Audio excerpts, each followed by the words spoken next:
Hello and welcome to the Celtic Huddle podcast. I'm Mark Wilson and today I'm joined by Celtic legend Simon Donnelly. We're also joined by an ex-teammate of mine's, Neil Lehner. Neil Lehner, I was going to say that. You believe that? Sorry, Neil. LEE NAYLOR. Lee won league titles and played in the Champions League. With the Hoops, we've also got John McGARRY from the Scottish Daily Mail. He'll also be joining us, and he's been close to all the major stories at Celtic this season. So, this is our last podcast of the season, and today we will reflect on a calamitous campaign and suggest changes that need to be made to improve things for the 2021-22 season. It's a 1 hour special, so let's get on with it. Also, once again, get your comments in and questions in. We'll try and read out as many as we possibly can, and we want to hear from you, the Celtic fans. I'm delighted to say once again, the podcast is now sponsored by First Star Legends Gin, First Class Transfers and Social Recluse. We thank them all for their support. So, let's get to it. No time to waste. Introduce our first guest, ex-teammate of mine's, LEE NAYLOR. Lee, how you doing? Thanks for joining us, mate. Oh, good, mate. Thanks for the invite. Yep, sorry about that intro, got your name mixed up there. And also, John McGARRY. John, thanks for joining us once again. John, obviously been close to everything Celtic this year. So, guys, let's get right into it. And we'll start with some stats. And it doesn't make for good reading, unfortunately. So, this season, only 77 points in the league, our lowest total in 21 years. Finished 25 points behind Rangers.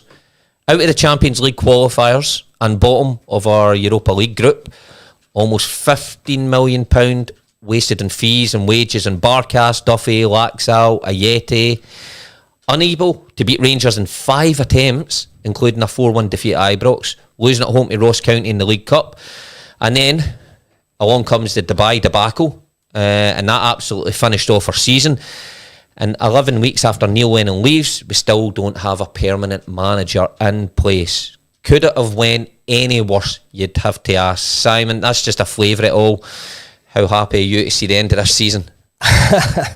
Well, when you put it down like that, well, obviously it's not been the best of seasons by any stretch of the imagination. To answer your question, I'm glad to see the back yet. The excitement for me now is how Celtic change it. Who comes in? Who do we recruit? Get some exciting quality back into the team and try to move forward, because, you know, I'm not going to be a hypocrite. When I came into the Celtic team way back in the 90s, we had a couple of seasons which we were way off it, but this season, you know, for it to be the lowest accumulation of points in 21 years just highlights it's been a terrible season. Yeah. I mean, what have you made of all this season? I mean, a season that promised so much. The Celtic fans were obviously hugely optimistic of making this 10 in a row and probably had one eye in the celebrations at the end of the season. And I don't think any of them could have envisaged what has went on this season. What's your take been on it this year? For me, the signs were there at the start of the season. When you have that many people wanting to leave,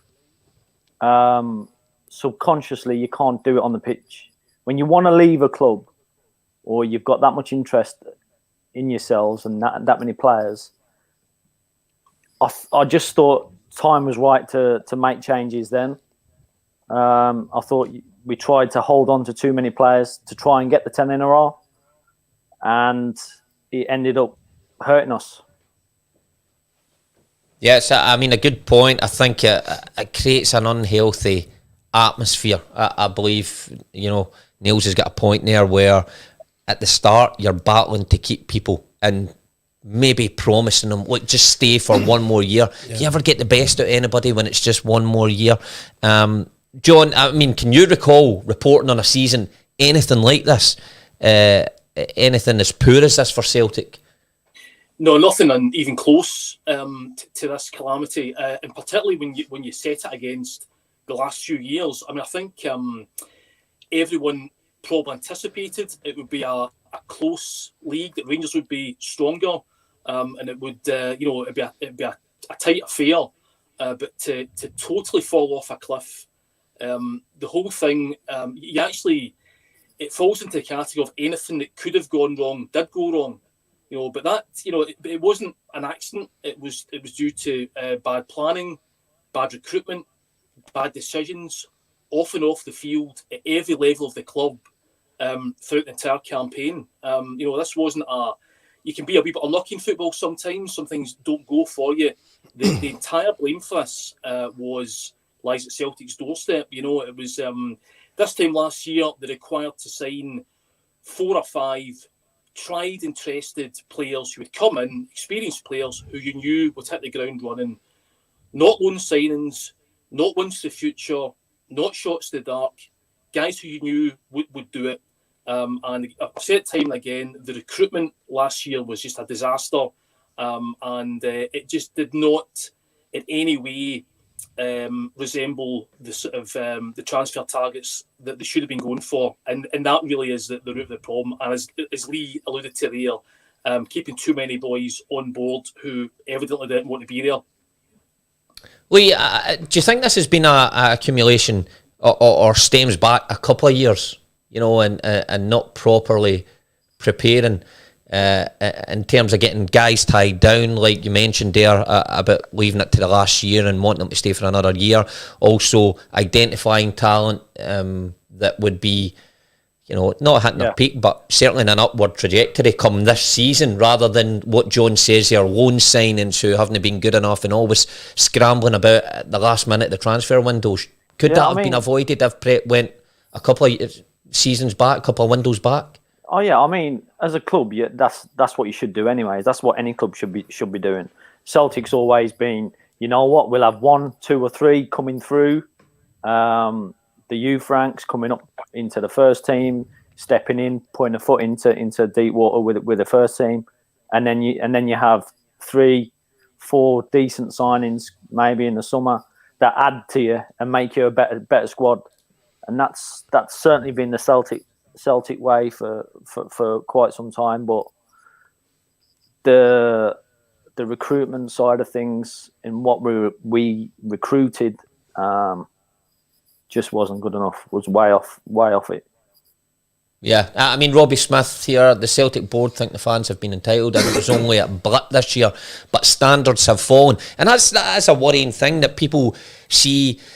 The standards that were set at the club with Brendan Rodgers said were incredibly high, and you heard from ex-players that we've played with how good it was, how high the standards was from on the pitch to the chefs and the restaurant to the sports scientists, and there was murmurings that those standards were beginning to slip in the playing department, maybe at boardroom level as well, and that's ultimately resulted in what's happened this season, is it not? Yeah, it's culminated in the season that we've witnessed. I think just touching on Lee's point there as well, though, the unrest, going back to the Champions League, when Celtic get knocked out of the Champions League, and Neil Lennon making it evident at the time that there was players there that didn't want to be there. We only have to go back to a few weeks in the show with Big Alan Stubbs and how important a dressing room is, especially in a year of this size, to go and try and get 10. And I think it's evident there's been unrest in that dressing room from there on until now. And when things start going bad, that's when you need people to get together. And I don't think this team had experienced this. Seasons in recent times, Celtic have always been leading. They've always been leading. And this year, and I go back to it, ball and goalie, and losing the 2 games on Rangers getting momentum, and Celtic found it increasingly hard to change that. They couldn't turn the tide. Nils, I mean, unrest in the dressing room. Look, we're not any strangers to that. In our time there was certain unrest. There was players who didn't like the manager and was left out in the coaching team. But the main group didn't let that affect the performances. So as much as people can point the finger at the guys who were unsettled and wanted to leave, should the main collective group have done better just to shield that and put that in the back burner and get on with the job in hand? I think Brownie would have pleased the dressing room regardless. But when you have 1 or 2 maybe wanting to leave, you can cope with that. And you can get through the season. That's fine. That happens in every single club. But when you've got 5 and 6 that are wanting out the door, and that have possibly got other places they want to be, then you can't recover from that. There's absolutely no chance you can recover from that. And then on top of that, of players that have come in and that have just been well below par, you can't make up for that in that season, and you're always on for a downfall. Yeah. I mean, not just the playing side. A lot of supporters looked at, every position at the club, from the manager to John Kennedy has got it in the neck. Gavin Strachan's iPad is never out of the press, but even Peter Lawwell has took a large portion of the blame. Julian Coleman here, micromanagement by Lawwell. He pushed BR Brendan Rodgers out the door. Desmond should have clipped his wings at the first sign of overstepping the mark into another member of staff area of expertise. So, everybody has had their fair share of criticism this year, resulting in it being one of the poorest seasons I can remember. But guys, just to ask you then, what's been the lowest point, Sid, this year for Celtic in this season of lows? I think been that far away from it. I mean, John touched on it there. I anticipated a proper title fight this year. I thought Rangers would be stronger. I thought Celtic and Rangers would take it right towards the wire. But to be that far off it and not really had... I mean, we spoke at the turn of the year. I think they went into the Rangers game at the turn of the year having to win that for any chance. Lost that ultimately, and they've been way off it for a long time now. It's not really been a challenge. I think that's the big almost shock, because if you'd asked me at this time last year how this would have unfolded, I could never have gave you this answer. I think everybody expected a tougher title race, a closer title race, but to be 25 points behind Rangers. Yeah, I think it was ultimately into November. I think when you look at November and the start of December, for me, was probably the lowest point of this season, where you had a run of games from when Rangers came and won in October at Celtic Park. You had a run of games, I think it stretched to something like 11 games, that there was only one win in there.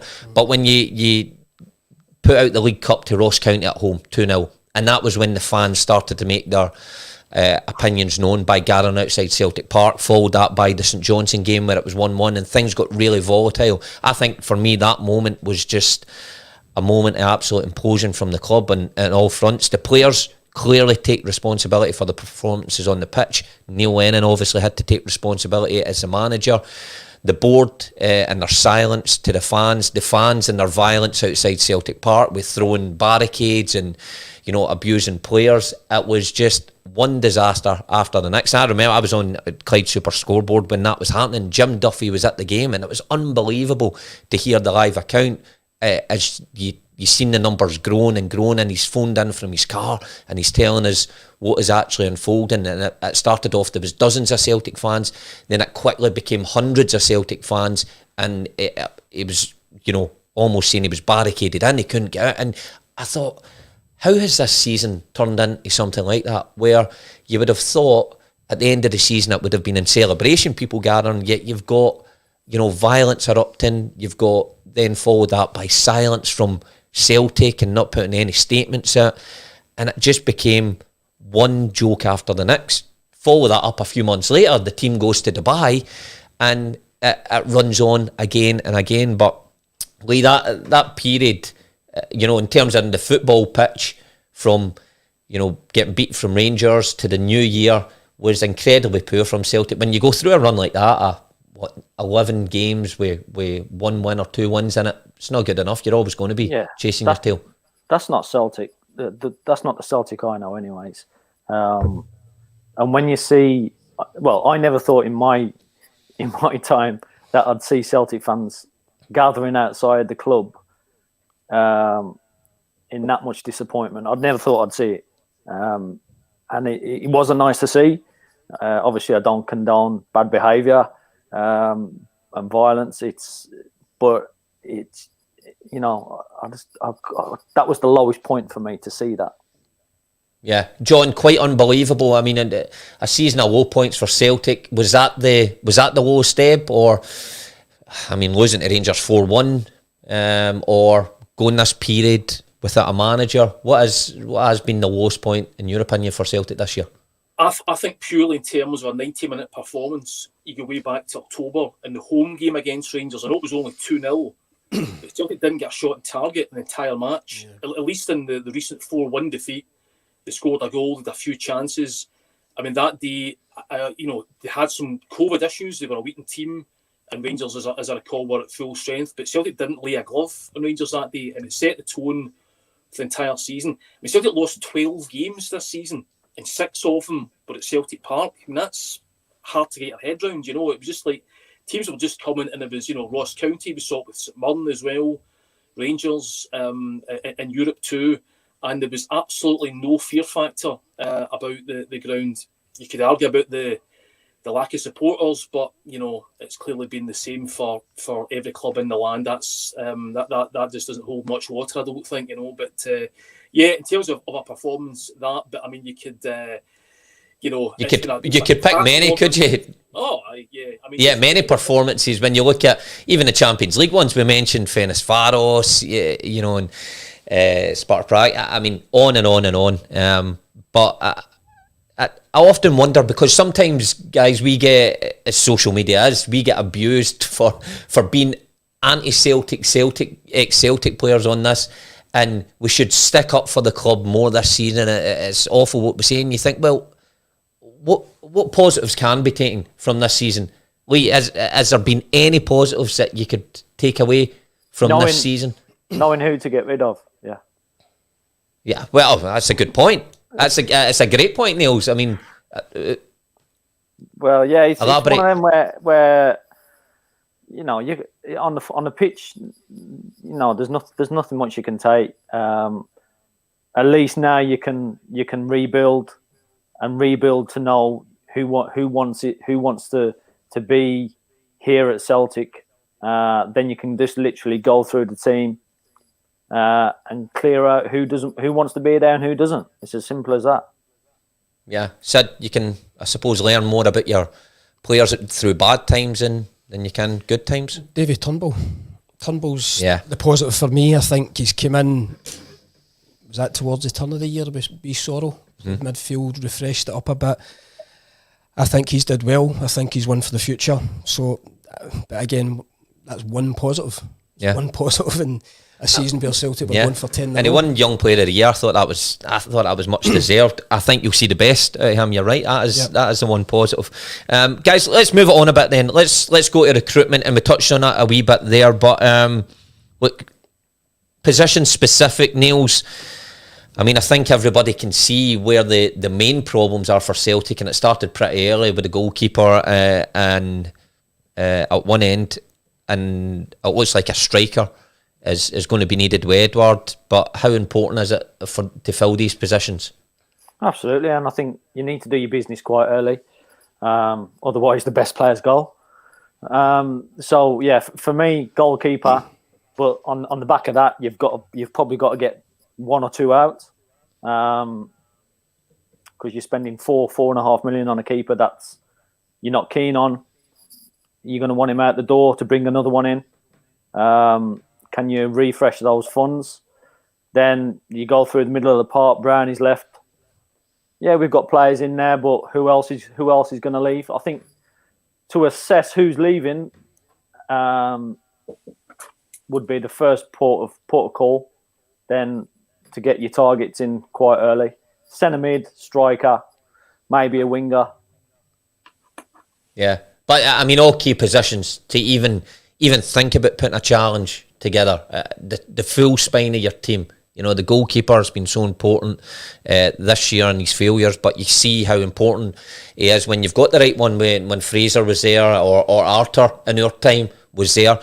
You look for your centre backs and your midfield and your striker to be your top players, and you fill in round about that. So a lot of work today. I mean, Simon, we haven't kept enough clean sheets and haven't scored enough goals. Is it as simple as that this season? Well, it's a simple game, football. That of course is one of the. You look at our defending for set plays as well. Hasn't been great. A lot of goals been leaked that way. But as Lee says, you have to wait and see. If Ayer's going, then you're obviously looking for a centre back. Julian's to come back into the team.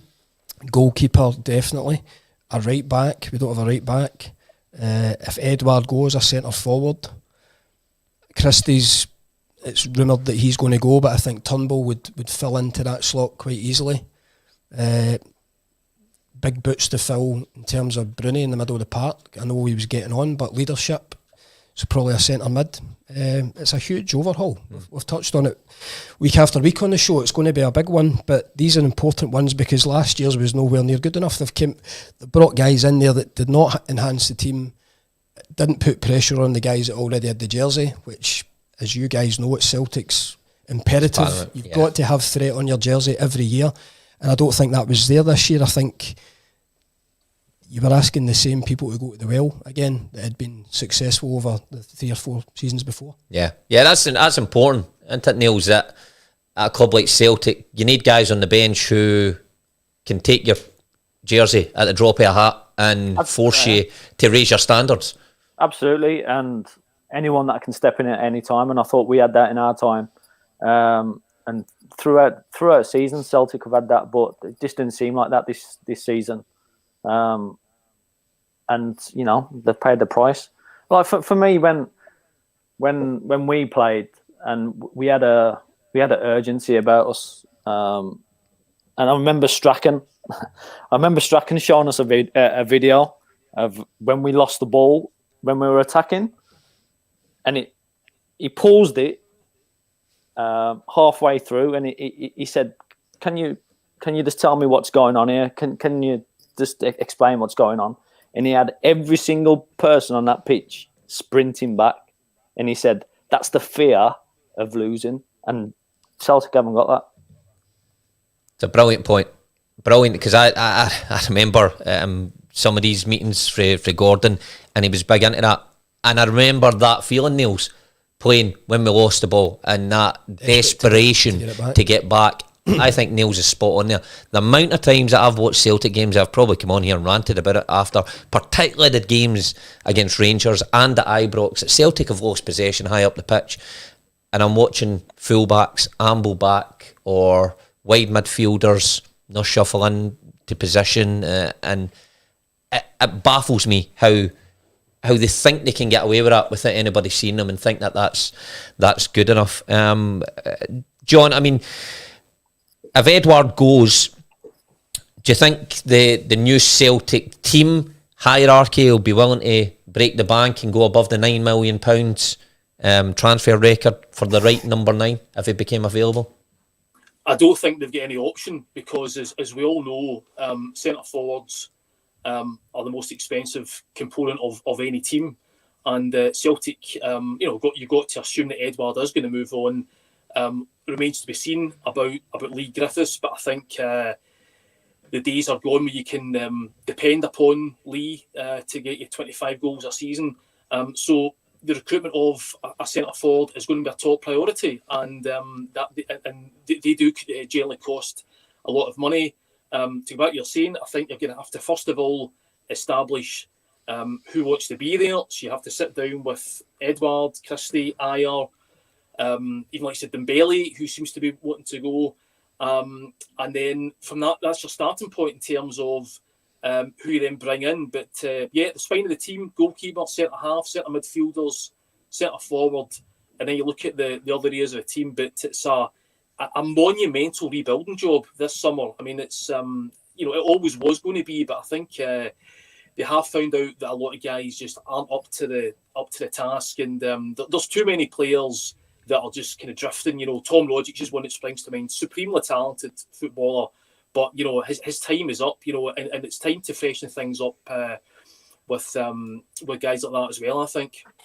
Yeah, well, he was a funny one because he was almost at the door. Was it £4 million? He was going to the Middle East, and then all of a sudden it falls through, and he's, you know what, you mentioned him, I forgot all about him, because you don't see him that often.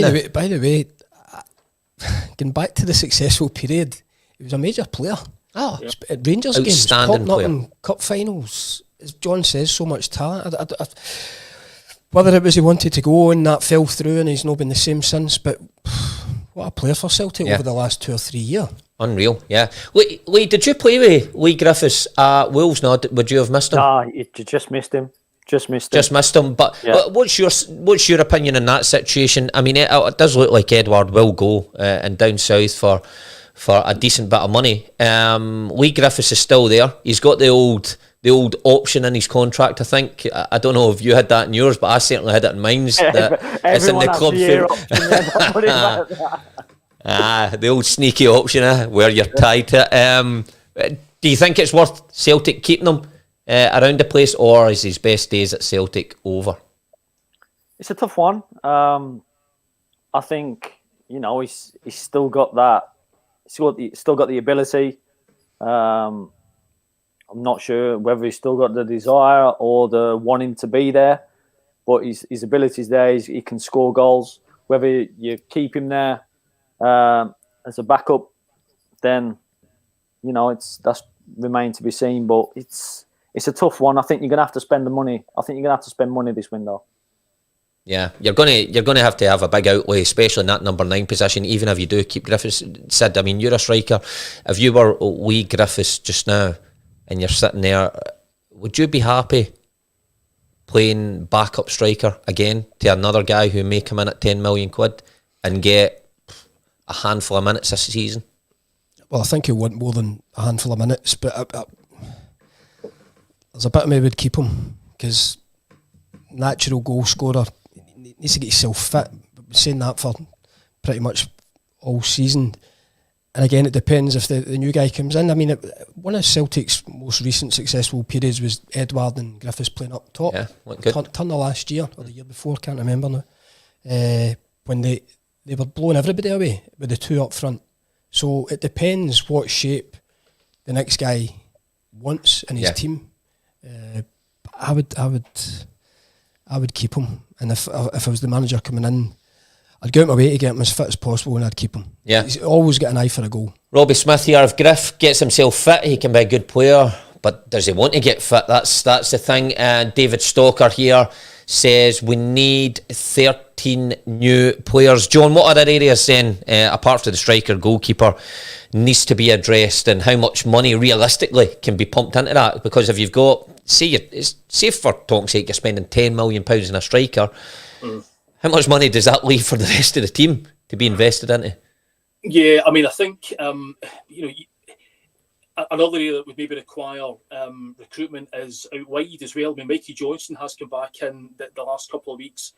Ellen, you say, is probably the only loan player that you might consider bringing back if the price was right. I mean, he's been out of Southampton for a couple of years now, so they might not be so hard to deal with. I think he did well this season. Probably, he'd be one that would be worth looking at. But if you can't get a deal done there, you probably need to get kind of width in the team as well. It's really every area. It's like there is. I'm not quite sure about 30 players, but you're certainly looking at a 7 or 8 minimum. The clock is ticking, and so many of your kind of out of contract players have already committed themselves elsewhere. So they've really got to, as I say, the guys who we assume are leaving, Edward, possibly Ayer, Christie, going to have to try to get them out the door pretty quickly and get some money in before you can go about recruiting. But it's just for new manager, it's a question of where do you start? It really is. Come the start of next season, the team should be unrecognisable from what we've seen in the last few weeks. Yeah. Well, John, you're saying where do you start? You obviously need to start with a head of recruitment and a chief scout. What's the latest? Any news on that? Because who's actually doing this at the minute? Because there is nobody in this role just now. I'm trying to find out. It's my job to find out. Yeah. I mean, John Kennedy was asked about this last week in his press conference about recruitment. Obviously, John himself doesn't know if he's going to be there or not next season, and he said that there are still staff in place who are looking at players, who are still trying to bring things to the table. So, but clearly, if you don't have anyone leading that department, then or indeed a head coach, it's kind of hard to actually press a button on anything. It's interesting. Dominic Mackay last week held a couple of meetings with supporters groups, and he didn't reveal too much, apparently, nor would you expect him to. But the one thing that he seemed to say throughout it was modernisation. That was the thing he kept coming back to. All areas of the club, and you think, how's it? What does that mean, though, John? What does modernisation of all areas of the club mean? It means that standards have fallen so badly at all areas of the club in the last few years. I mean, you talked about earlier on, small things that standards have dropped, that literally somebody's going to have to come in and turn the whole place around. And that's just, I think, a consequence of too many people being there for too long and not having the kind of a fresh set of eyes to look at things and go, no, that's not right. We have to sharpen that up. So, yeah, I think we're talking every level of the club has got to be refreshed. Recruitment is, without good recruitment, you're nothing. It's the most important, probably the most important department in the whole football club. So, but as things stand, they don't have anybody, So yeah, and so it goes on. I mean, that's a worry. Modernisation of the club. JP here says the rebuild will take years, impossible to do it in one season. Lowell's farewell gift to us. I mean, can it be done overnight? Modernisation of a club the size of Celtic, when at this point on the, what date? On 18th of May, nobody seems to be in place. No, I'm pretty shocked that nothing's in place at the moment, I'll be honest. I've got to watch what I say because I need to deal with Celtic myself. So, no, we'll go into that in a wee bit, mate. We'll get there. Yeah, but it's hard to. It's a lot of work to do in a short space of time. Yeah, of course, and to be at Celtic, you have to have a certain mentality. You need to be a certain breed to withstand what is needed to be a Celtic player, and you need people in place who understand certain players and how they play and their mentality. You have to have a certain mentality to be a winner, and you have to filter through all the rubbish to get through to the good players that want to come and make a difference.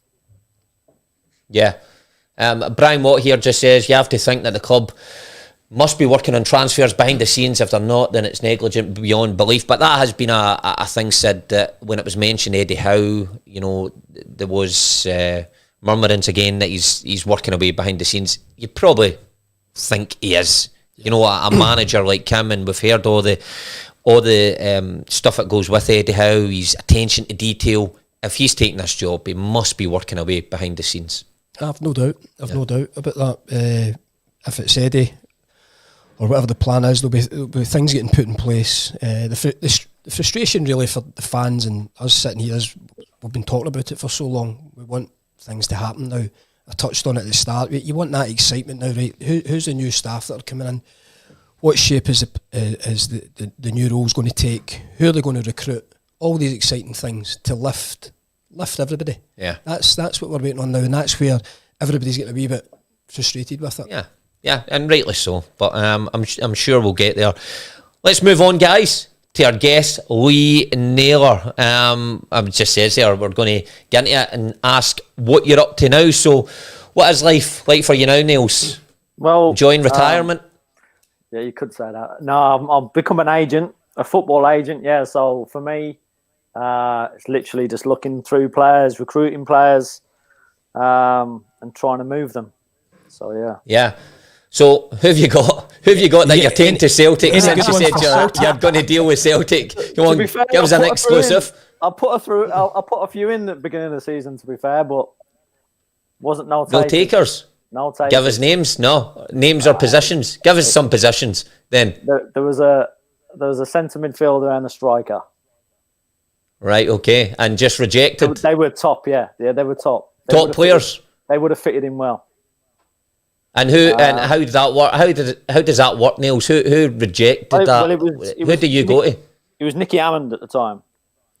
Jeez, you should have avoided his phone. You should have went to somebody else. Should have just phoned Lenny or Peter and said, miss it the middleman there with that one. But I don't know if Lenny had much say, I'll be honest. Yeah. Was that your opinion? I mean, working on the agent side, I know dealing with big clubs is different from what it was in the past, where an agent would contact a manager would say, you like him, how much you want, and that was the deal done. You avoid all of that, do you? Do you bypass the manager, the head coach, and just go straight upstairs? It depends how much a manager's got to say. If a manager's, running the roost like Lenny, I don't think had much say.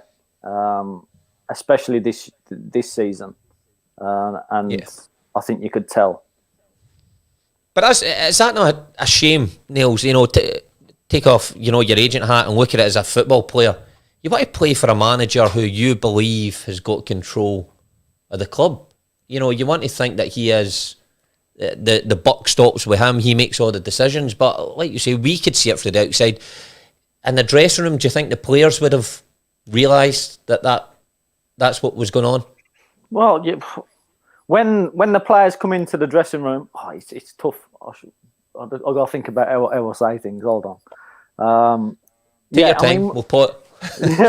We'll wait for you, mate. It's one of them, mate. I've got to deal with Celtic, mate.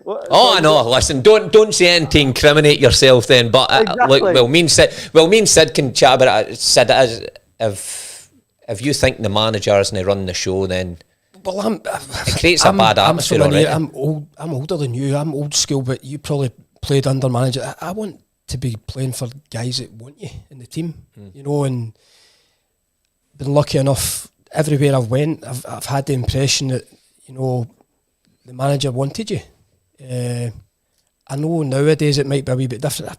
I find that surprising though as well at times where a job as big as the Celtic one, the manager doesn't have saying guys coming in. Maybe that's the current game, I don't know. But back in my day, I wanted to play for Tommy Burns. Yeah.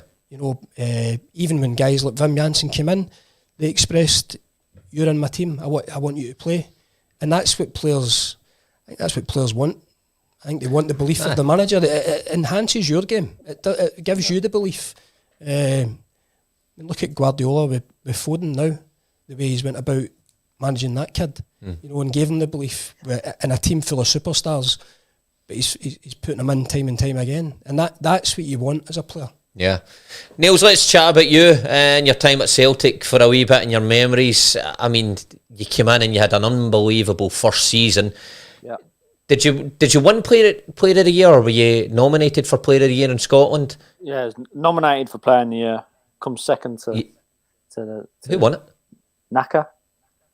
Oh, well, it's a bad guy to be up in the running against. But you were unbelievable when you came. I mean, what's your top memories, some of your highlights playing for the club?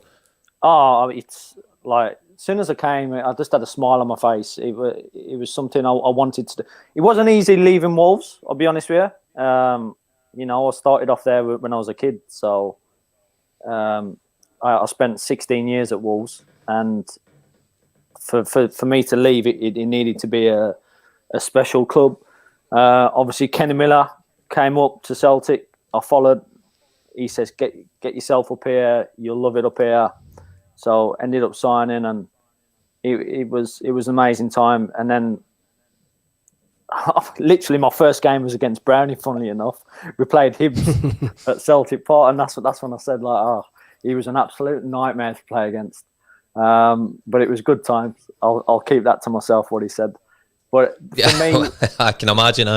Yeah, for me, it was playing in the Champions League for the first time was a real eye opener, and what I wanted to do as a footballer, and where I wanted to be playing my football. I wanted to better myself. I wanted to better my career, and I did that.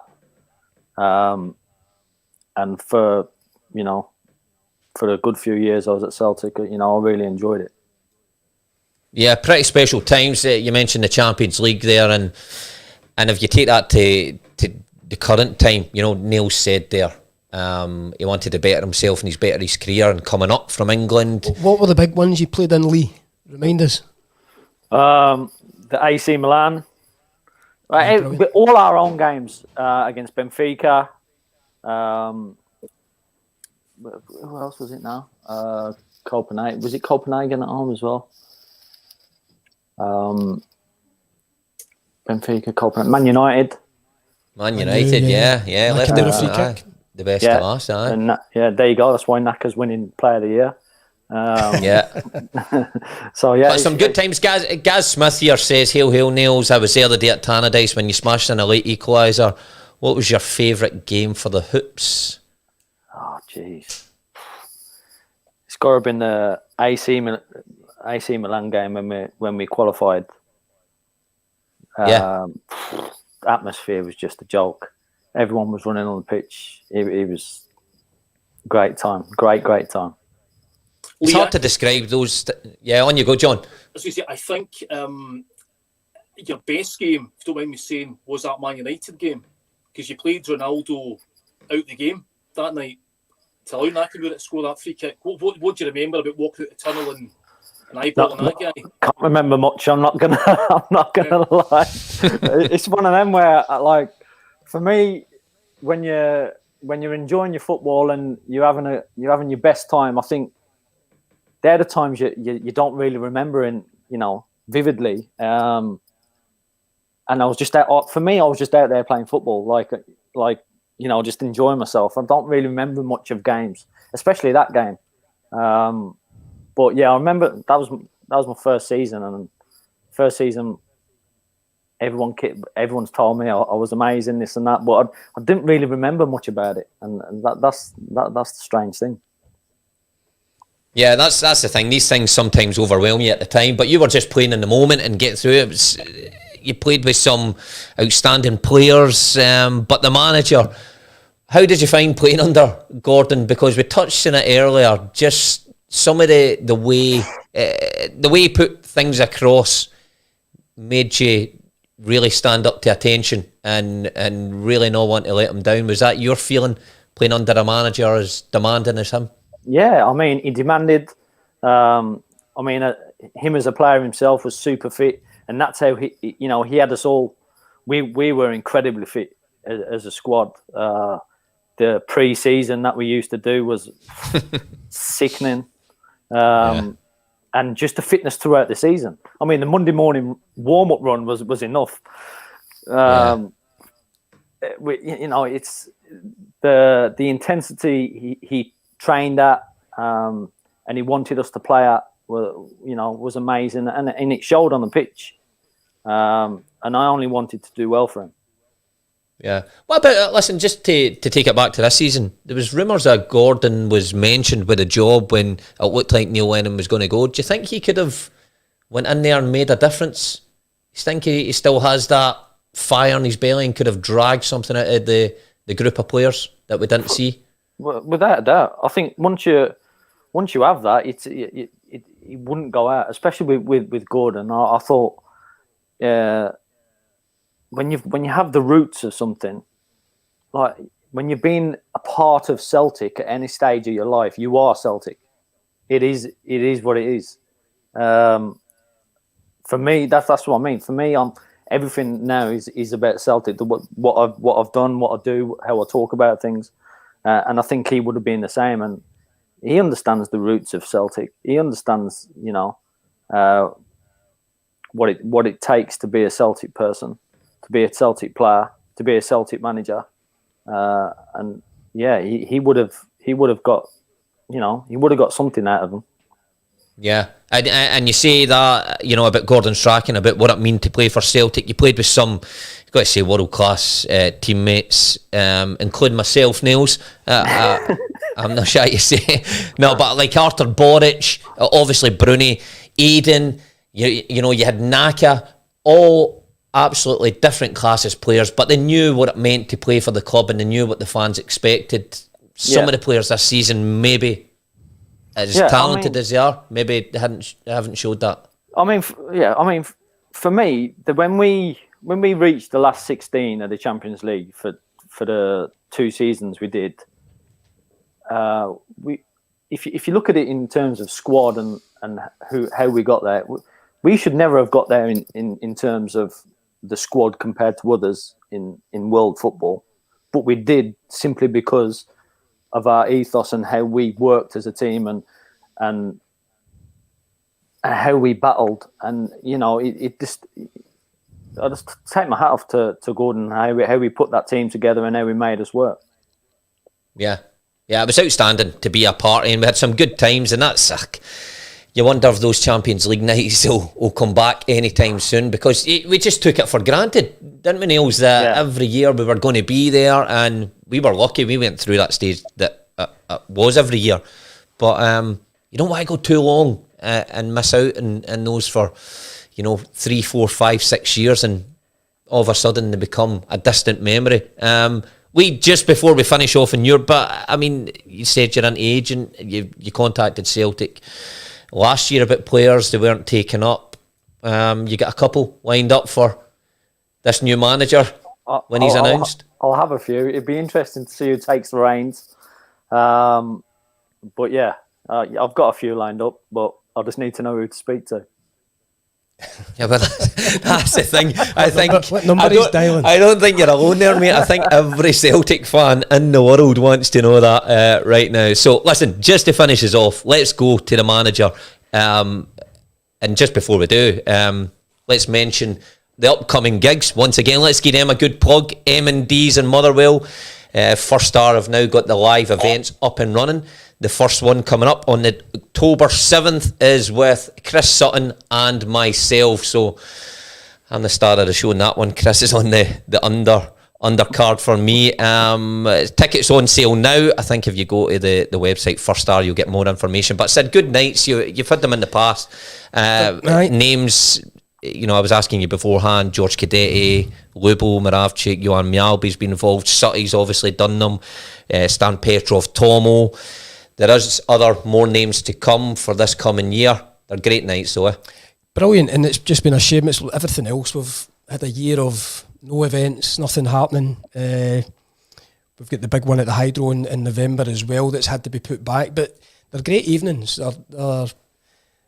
Those ones on that scale are a lot more intimate, up close and personal. Great wee stories with the boys. They're always on the top of their game. It'll be another good night. But I'm just happy to see some of them happening again. Aye. After the year we've had. Aye. These things are great. I've not done the First Star ones, but getting a chance to sit there and be actually relaxed, knowing that there isn't a camera on you or anything cameras like that, and you can actually tell stories with none of the words bleeped out or missing. Niels, you be involved in that? Would you come up and do some personal gigs maybe in the future? I'd do a few of them, mate. I've got a few stories to tell. Don't worry about that. Oh yes.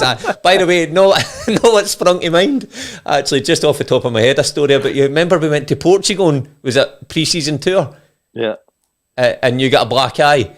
Yeah. But not for the conventional reasons that people would think you get a footballer would get a black eye. How'd you get your black eye? Oh mate, we were on one of those banana boats, huh? Oh my life. And I literally, I'll do a bit of advice for anyone going on a banana boat: don't go on the back, okay? Just do not go on the back. It's the worst place to be. Anyways, I've hit Scotty McDonald's head with my eye socket, and I fractured my eye socket before. Not this time, but the black eye I got. Oh my word! Oh. Mrs. thought I was being in a fight. I said no. I've had to say no. It was all friendly. It was all good. But yeah, it wasn't great. Ended up I couldn't play the game on the night. That's right. I ended up playing left back because you can play. So everybody suffered.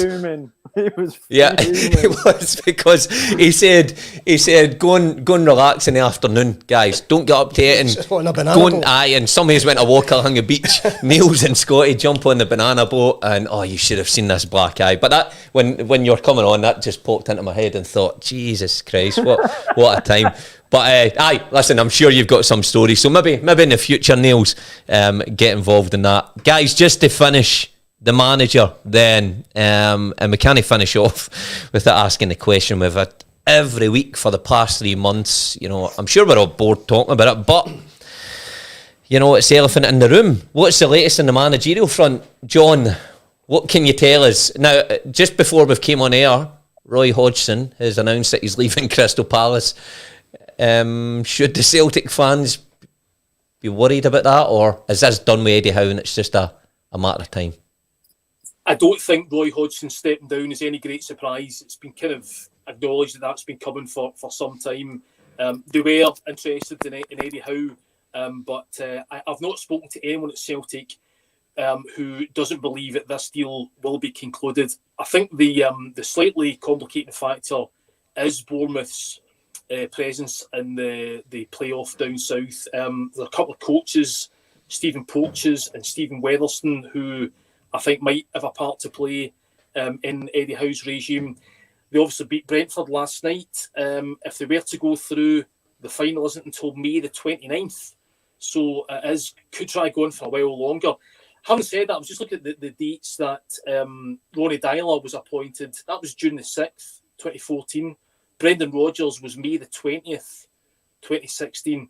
I haven't said that there hadn't been negotiations for this length of time. I mean, it seems like this has been going on for 2 or 3 months now. So, I think it will come to the conclusion that we expect it to, but it could stretch for another 10 days if Bournemouth do get to Wembley. Yeah, and saying that though, John, could you still not announce Eddie Howe? And I mean, are you saying if Bournemouth get promoted, the two coaches won't come, or it's a different situation, or are they waiting on them? Yeah, I think Celtic would prefer to announce the whole thing as a done deal. Everyone that's part of the backroom staff, director of football, the whole thing, rather than to say, here's Eddie Howe, but we're still to fit in these other pieces of the jigsaw. I think they just want to announce it all as a fait accompli. And at the moment, there is some work to do with the coaches that have been mentioned. And, the thing is obviously is dragging on for that reason. So, I think it will happen, but I wouldn't be surprised if we're into the middle of next week by the time it does. Yeah, we've been saying that for a long time now. It's going to be next week. Frank Brennan here makes a point. Whoever the next manager is, he needs to completely understand for sure that he needs to hit the ground running, and that finishing second in Glasgow only ever guarantees you the sack. But I mean, the Celtic fans surely got to give him a bit of a leeway, whoever it is, to come in and build. Lee, what do you make of Eddie Howe as a manager, his suitability for the role? And would you have any advice for him? He's a good young manager. I mean, he wouldn't be used to what it takes to be a manager up in Glasgow, because you need to win every single game. So he won't be used to that. But I'm sure he can bring identity to the club again, bring an identity on the pitch, in a way that we play. And I think we've been needing that for a while.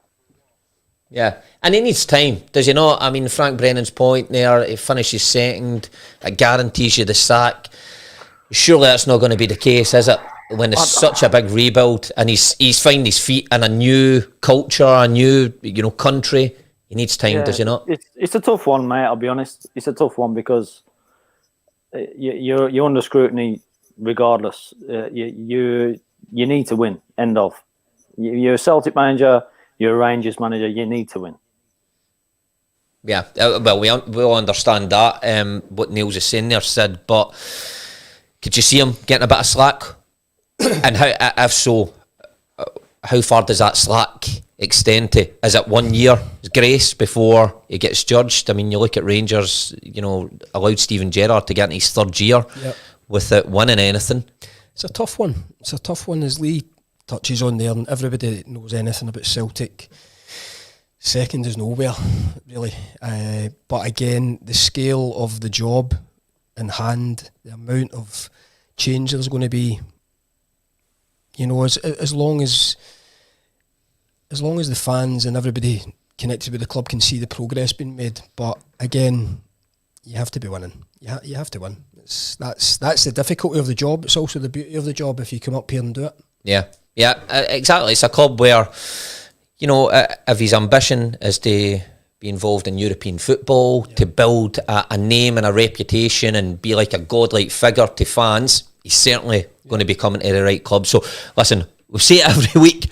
Hopefully by this time next week, we will have some sort of announcement, but I think everybody agrees it's dragged on too long. And what are Celtic waiting for? Perhaps other coaches, perhaps for Bournemouth to finish their season. But let's hope it's not too long before he's named. Guys, that's us. Lee, thanks very much, mate, for joining us. Enjoyed that, enjoyed some of your stories. And if you have any player exclusives, going to the new manager, give us a text, mate. We'll release it first. Wish you all the best, mate. Cheers, mate. Thanks very much. Thanks, guys. Cheers, Neil. All the best, Lee. John, thanks very much for all your contribution this season. It's been great. Some of the points you've made throughout the season. Pretty sure you may have thought that it would have been this eventful coming on and chatting about some of the instances we've had this season. But we appreciate you coming on every second week and discussing with us. Thanks, mate. Pleasure. See you soon. Cheers. And to everyone, that's us. Thanks for tuning in. For the past 7 months, me and Sid have loved it. Love sitting here and discussing things. I'm pretty certain we would have loved to have been discussing Celtic lifting the trophy past Sunday to make it 10 in a row, but the season took a turn for the worse. But it's been enjoyable, nevertheless, is it not? Yeah, it's always nice if Celtic are winning, though. That's the thing. So hopefully, new season, positivity, onwards and upwards. Yeah. Well, thanks very much. We really appreciate everybody tuning in, your feedback, your comments, and hopefully we will be back next season with a new manager, a new outlook, a new staff, a new team, and a new challenge ahead. So stay tuned for news on us coming back next season. Thanks for listening to this special show, and once again, to finish it off, thanks to our sponsors for the season, First Star Legends Gin, Social Recluse and First Class Transfers. Have a nice summer break and good luck to Scotland in the Euros.